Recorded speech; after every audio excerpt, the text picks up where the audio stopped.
Welcome to the Red Raider Coaches Show. I'm your host, Joe Hayes, and I'm here with our head coach, Keith Goss.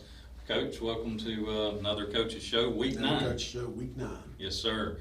So, Coach, we're coming off another very, very close game that just did not go our way, and we'll go a little depth into that and talk about it and discuss it and break it down and see what your takeaway is from the game and maybe what some of the players took away from the game and how we're going to move on to these next 2 weeks. But before we go into the game, I wanted to kind of talk a little bit more. I know we've talked a lot about the Touchdown Club and what the Touchdown Club does, but let's dissect it even more and maybe expand on what we look to the future, what it could be, and how we can make a difference and how we can even grow and improve more. Well, the thing I'd love to grow and improve next is the amount of people we have in our Booster Club. And not that we haven't had people join the Booster Club, but the people actually at the meetings, the number of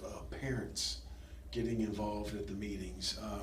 We have a steady group of probably 12 people or so that are there and really run a lot of the things. And there's a lot of people that support it financially, but I'd love to see the presence of more bodies involved.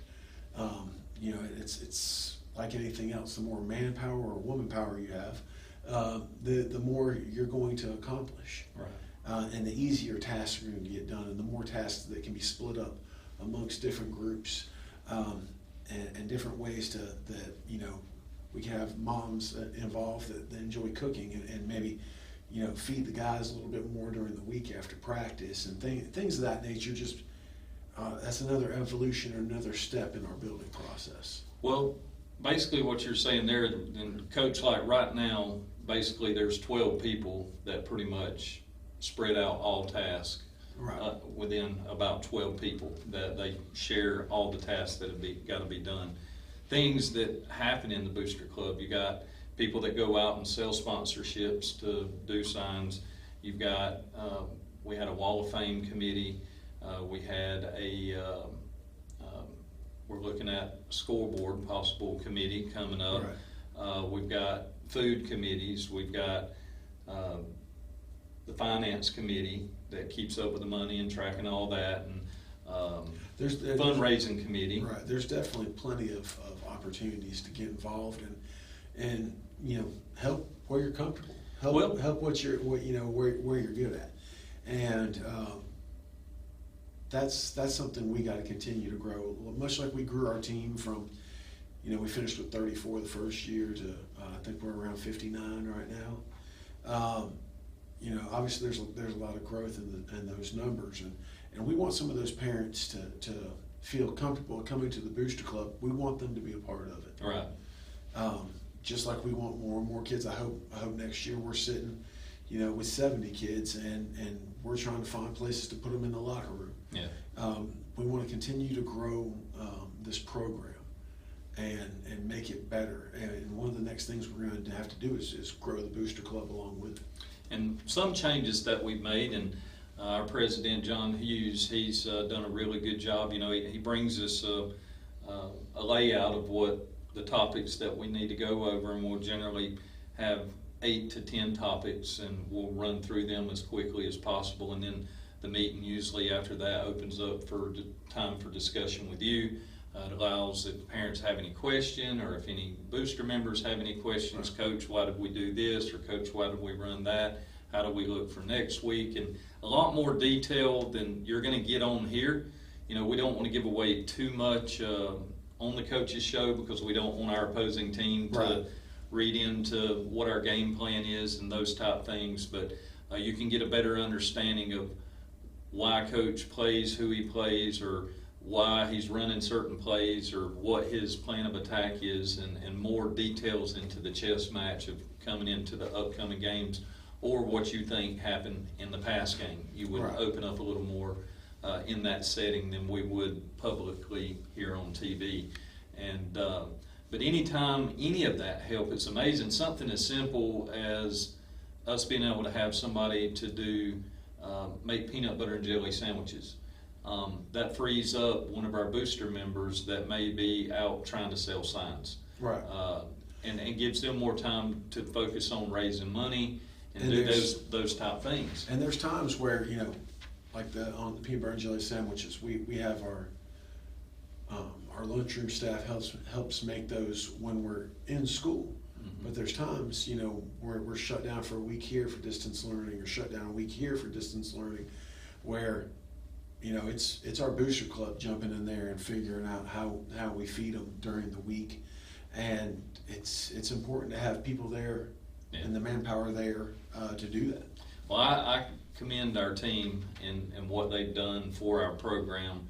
And there's some really, really hard-working people. The majority of the ones in the Touchdown Club don't even have a child in the program. Correct. And they're just doing this for the love of Red Raiders and the love of these young men. And, I commend them for that dedication to this program, to Raider Nation and Red Raider football, what they do.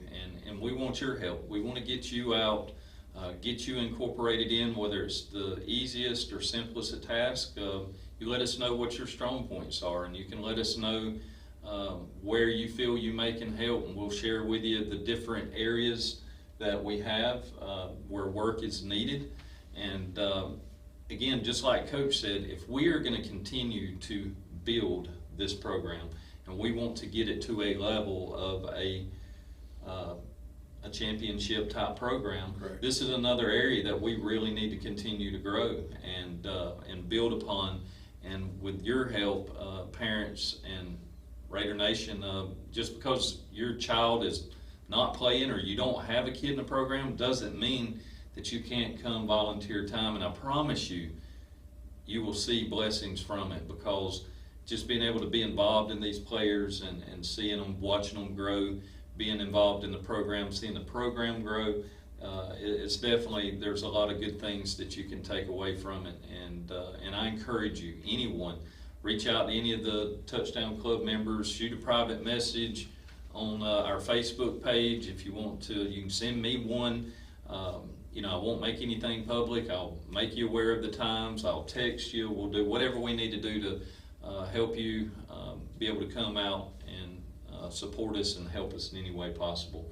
And Coach, I thank you for your time of talking more about that, and that's something I know that's on your heart. And the Touchdown Club, we all want to see this to continue and grow, and that parent support is big. Right, and it's like anything else. There's several steps we're going to do to build this program, year by year by year, and that's just another one where we could take a big step forward in the things we do with just getting more people involved. Right.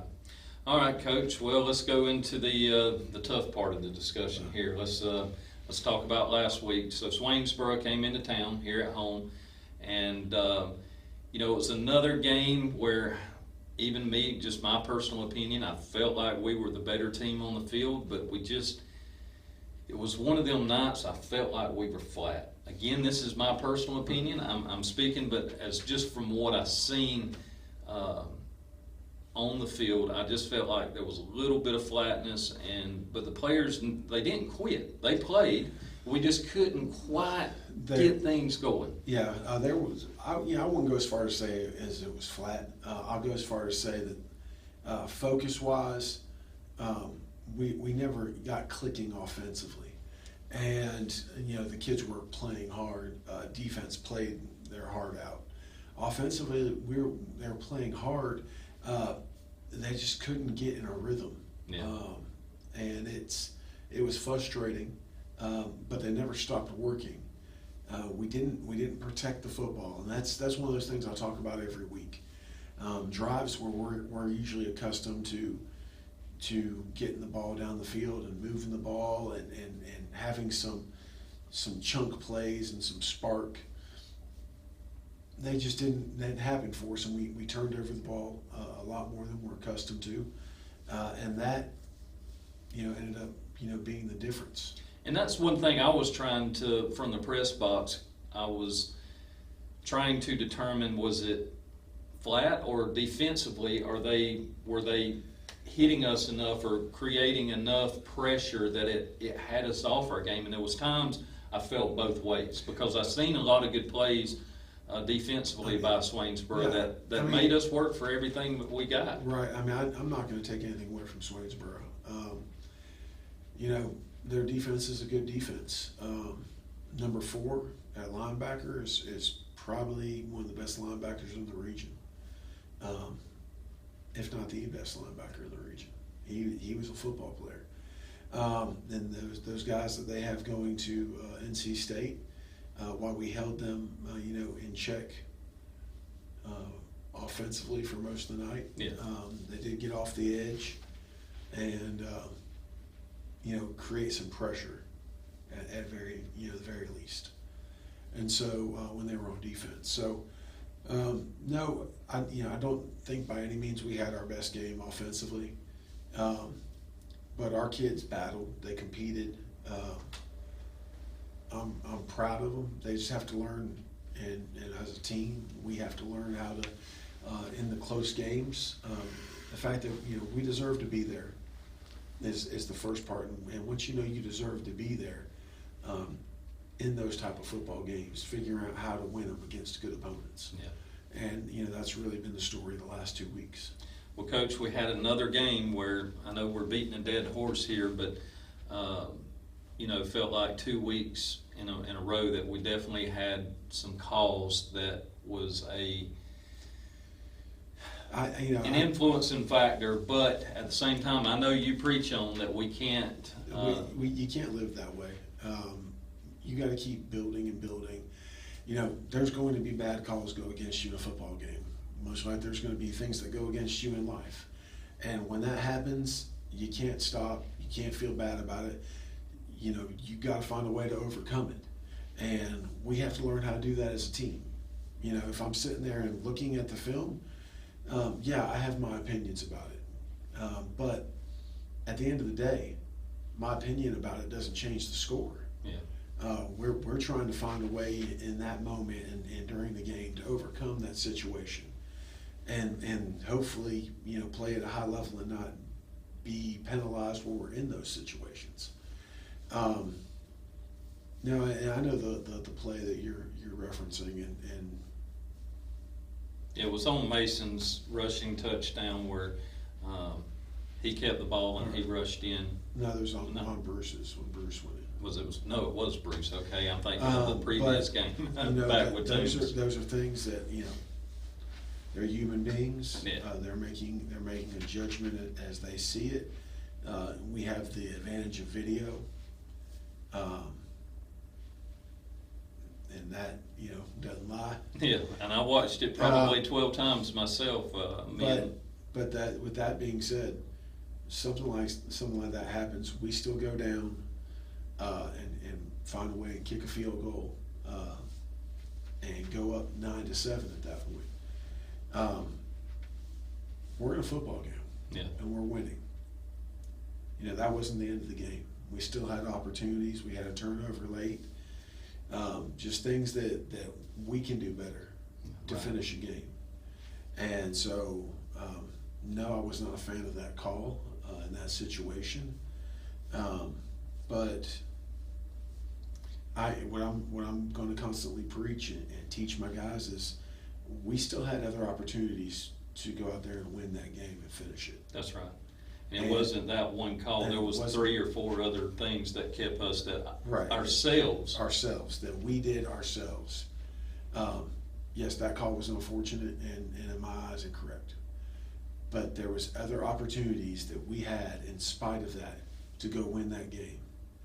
And that's where the focus needs to be put. Yeah. That's where we need to get better. And I just refuse to look at it any other way.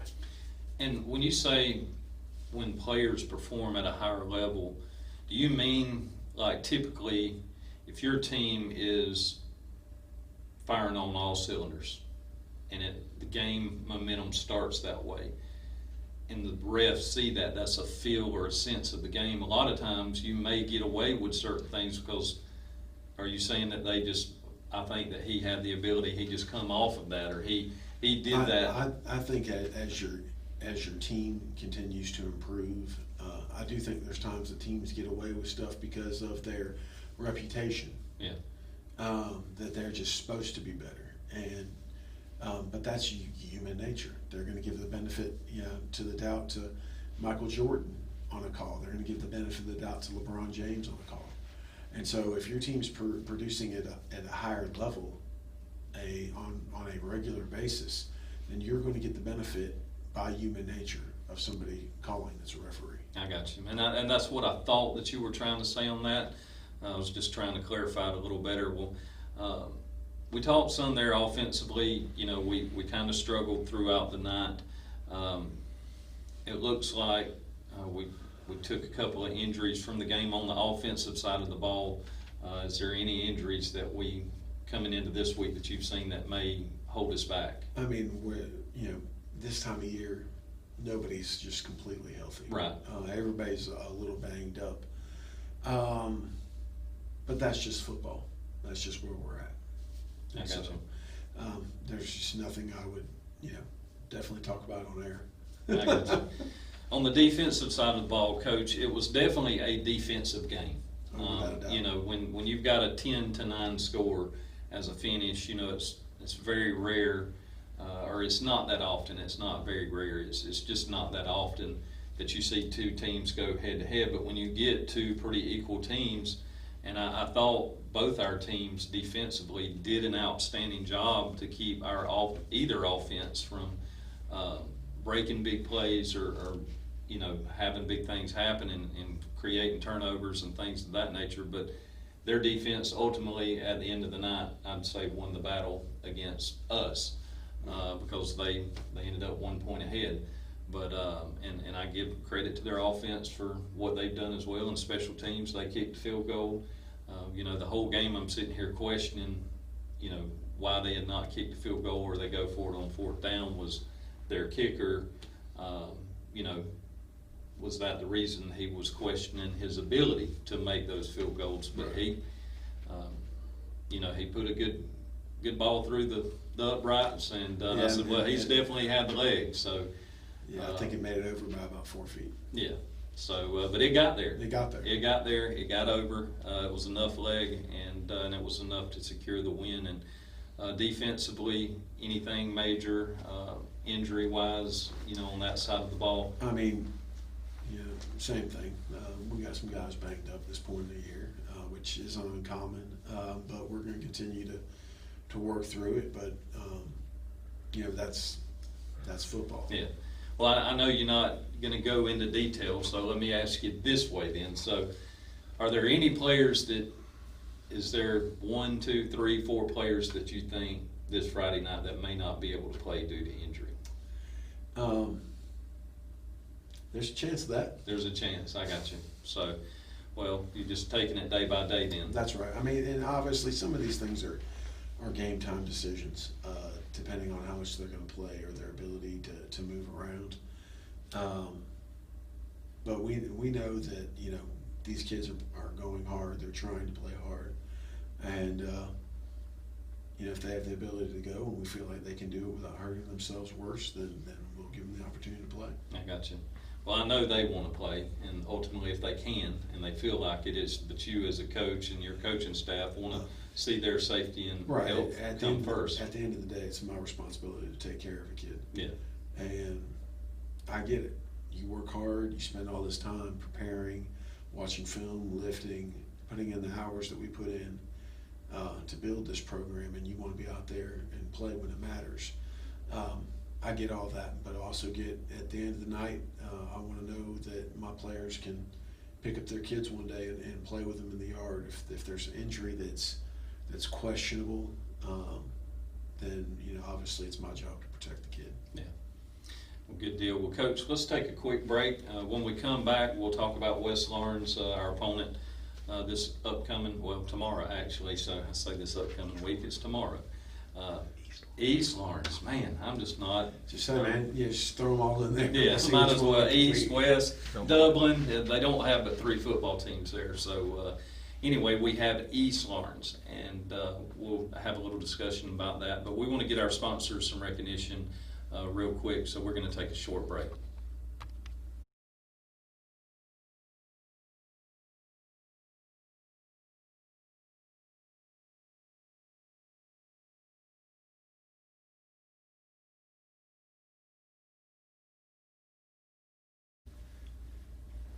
Welcome back to the Red Raider Coaches Show. Coach, let's go into East Lawrence. East Lawrence, and have a little discussion about them. I believe we got to travel up to Dexter, Georgia. Is that where they're located roughly? Dublin? I know it's in Dublin, but the little town outside. So, we do have in Alma, you got Rockingham community, you got Scuffletown, you got different. I think you are correct. Yeah. I think it is Dexter. And I could be wrong there. I may be completely off again, but that may be West Lawrence. Who knows? But we'll see. I'll put it on the Facebook page and have it corrected. Don't worry, by the time you post this and people watch it, they'll respond and read it. So what can we expect out of East Lawrence going up to the big city of Dublin? They're athletic. Coach Turner, Ben Turner, does a good job. He worked with me 2 years at McIntosh as my special teams coordinator. He's a high energy guy, really defensive minded guy. Loves his 3-4 scheme. Some of our special teams are going to line up similar for the time that we work together in McIntosh. He's going to do a good job, and he's going to have them prepared to bless. I got you. Who can we compare them to? Who do you feel like that we've played so far? Who would you kind of compare them up to? I don't know if they have the same guys up front, but I would say they're comparable to Swainsboro. Yeah, and that's what I felt too. And even watching that film, they looked like two pretty similar teams. Right. Scheme-wise, they're very similar. They have some athletes, but as far as some of the same size that Swainsboro had up front, Swainsboro overwhelmed them a little bit as the game went along. But it was a very close game between both of them for I believe 3 quarters. Yeah, and then finally in the fourth quarter, Swainsboro pulled away from them. So again, offensively, Coach, East Lawrence, are they similar type gameplay as what Swainsboro? Yeah, they're going to spread it out. And are they more run heavy, or are they more pass? Are they pretty equal? I'm going to say they're a little more run heavy, but it's very similar mindset. Needy, not greedy, opportunistic. Really take what the defense gives you. Kind of philosophy, which is very similar to mine. I got you. On the defensive side of the ball, you said he's more in a 3-4. More in a 3-4. Loves to bring pressure. Loves to blitz. That's his style of play. And if he thinks he can get home, he'll send him. Yeah. So if he thinks 7, if it takes 7 to get there, and he can get him there before you throw it, he's going to send 7. But that's he also sees who we have back there throwing it, and that he can move around the pocket. And if he sends that many, he better get him home. I got you. So. Well, Coach, pretty much all season you've stuck to your word. You've played 11 starters on offense and 11 starters on defense. Getting this late in the season, I did notice, we did play a few players both ways against Swainsboro. It may have been one, but I did notice there was a few that did come in both ways. Is that something you're changing a little bit here late in the season, or is it something you're still kind of sticking true to? Well, I've always said our number one backup is generally going to be a guy that starts on the other side. The thing is, we haven't really gotten to that backup many times. And you're starting to see it. I mean, it's obviously, there are some positions we have depth in, where we have, 3 guys that start on the D-line and then 1 or 2 guys that roll in. Well, we have a little more depth in that position, whereas in linebacker, you're going to see Terrion jump into the mix a little earlier, due to injury and some other things. Right, I got you. And any of the other players that you may, I know in the past we've played, Mason had played some defensively and offensively, but he's also coming off of a pretty major injury last year, and you don't want to jeopardize that. So there's a balance there. Obviously we like him in the secondary. He does a great job there defensively, but you have to balance that of where you are in the game versus what he brings to the offense. And that's a balancing act. Yeah. You know, obviously, we feel like he's a talented football player and that he has an ability to help us on both sides. But where he normally helps us, you know, that kid's not too shabby either. Right. And so it just really depends on the health of the guys and where they fit.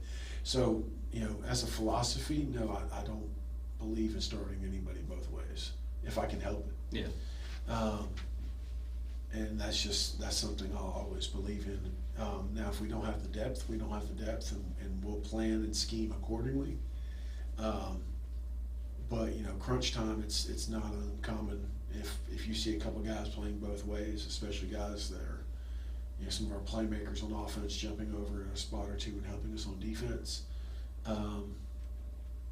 You know, that's just football. Yeah. I mean, that's just putting some of your best guys out there at the end of the game with a chance to win it. Well, Coach, you know, whether I've agreed with it or haven't agreed with it, one thing that I have agreed with or I have seen out of your philosophy that I've grew into is, you know, last season we watched that depth grow as those 11 players played. So you committed to it and you did it. So we seen the amount of depth grow tremendously. There's 22 players on the field, and let's say you play 14 players. Right. That play those 22 spots. So that means that you're playing. I know that's something that hasn't been done here before. And there's several things that I've pushed one direction or another that may not have been done here before. But I don't really just come up with these things like if I'm staying up at night and like, man, you know, it'd be really neat is these are things that the top tier programs are doing.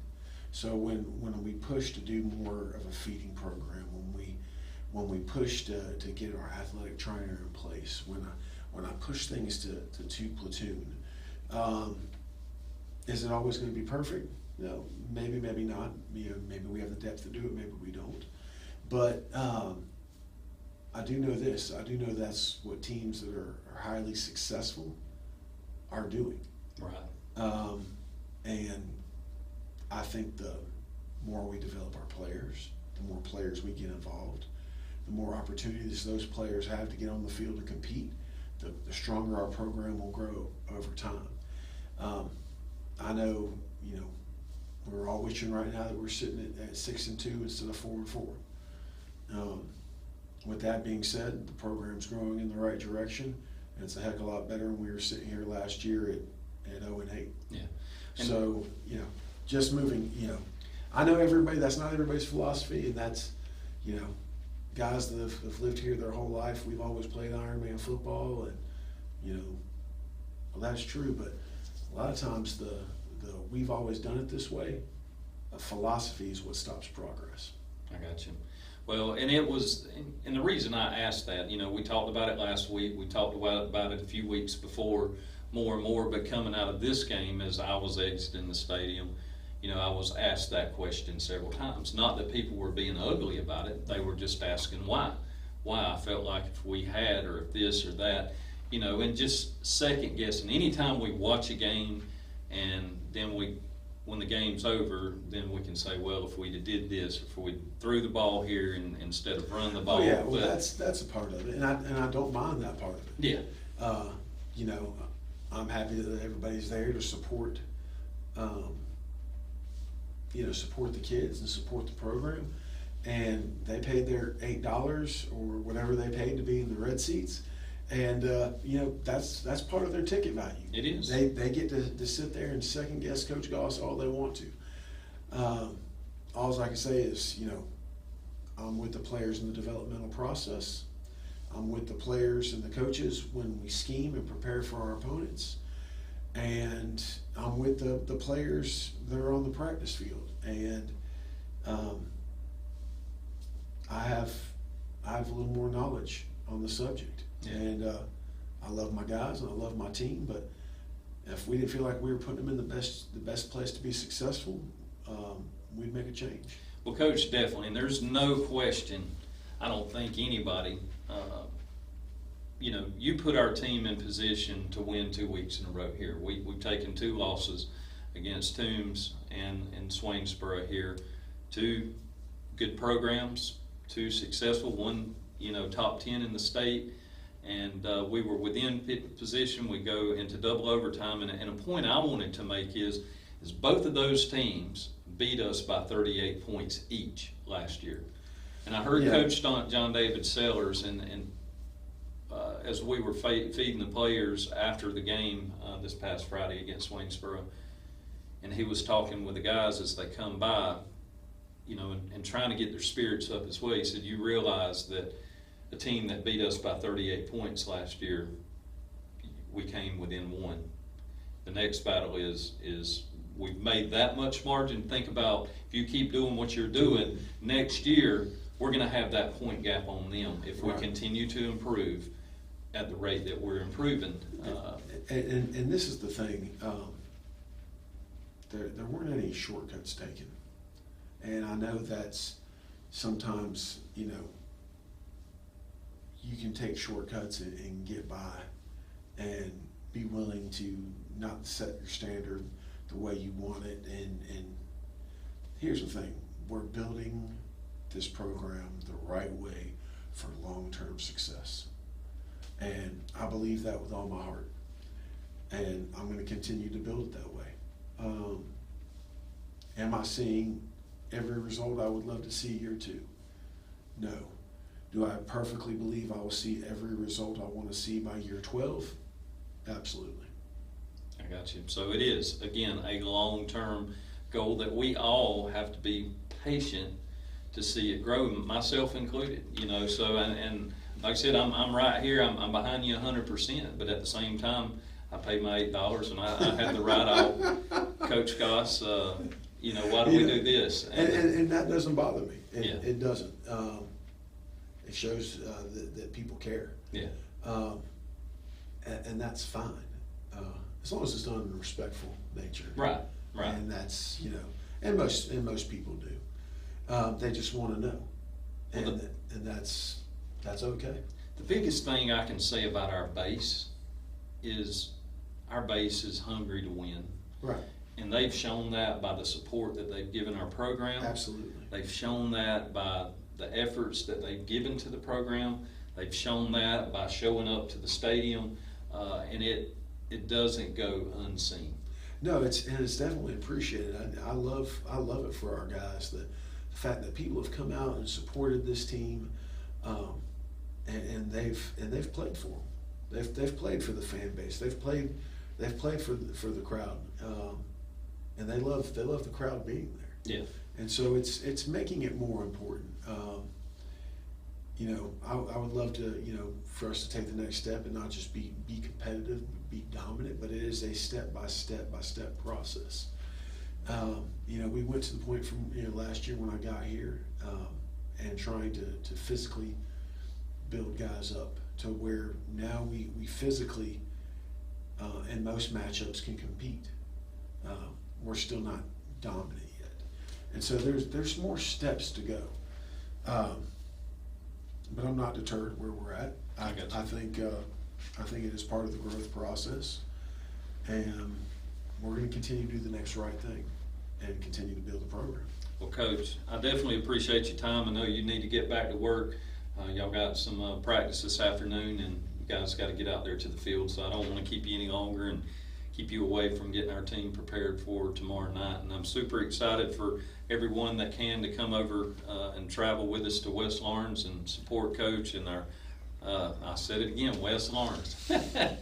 I tell you what threw me off. Somebody, I'm gonna blame T-Boy. T-Boy, if you watch this, he stopped me in the grocery store and he threw West Lawrence at me, and it's just stuck in my head now. So East Lawrence. So T-Boy, if you're watching, I'm blaming you on this one. I'm kidding. It's on me. But East Lawrence, travel up with us to East Lawrence. We'll post directions for everyone to make sure it's clear where to go, because this is a new region opponent. I don't think I've actually been to the stadium, before, but as far as a program wise, I don't think we've ever traveled up that I can remember in some time up to that school to play not football. So that's something else that'll be interesting, that we can dig into the history and see if there's any previous matchups with Bacon County. So we'll try to get all that out there and bring all this news to you, Raider Nation, and get it all out. But we'd love to see you up there. Come support our Red Raiders. And Brent, is there anything BCTV you guys going to be able to broadcast? What? As far as I know. As far as you know. Yeah. So you really don't know till you get there. That's right. I know that they broadcast as well. Okay. So that they should have a setup. You know, we should be okay. So a worst case scenario, if you can't, you will be able to see you'll be able their to watch broadcast. their It'll be broadcast. their announcers. That's correct. And, That's worst they'll case be- scenario. That's yeah. correct. But we will try to have ours up, and we thank Brent Johnson and BCTV for their support to make all these streams possible. And I know there's a lot of people due to the pandemic that have not been able to get out and are so very thankful. And Brent, they tell me time in and time out how much they appreciate you and your team and your guys that you have go up there. And if you want to give any of your helpers there, give a shout out. I know your son Jake Johnson's one of them. Jake Hells, Carson Taylor, senior, is my biggest sidekick this year. Just a great young man. Oh, he does a phenomenal job. He does a great job on the camera and anything else I ask him to do. So I really appreciate him for sure. Well, what I like about him is he's one of those kids. If you ask him to do something, you can 100% guarantee that it's done. And I've just seen that with, you asking him to do things and everything. I've never seen him fall without question. And so we appreciate their help and what BCTV does. And Coach, any last things you'd like to say? No. All right. That's it. Well, Raider Nation, we appreciate you. We thank you for tuning in. We'll be back on again next week to give you a breakdown of East Lawrence, to let you know how the game went. And Coach, we hope to come away with a win. And Absolutely. we'll see you all there. Coach, go Big Red. Horns up.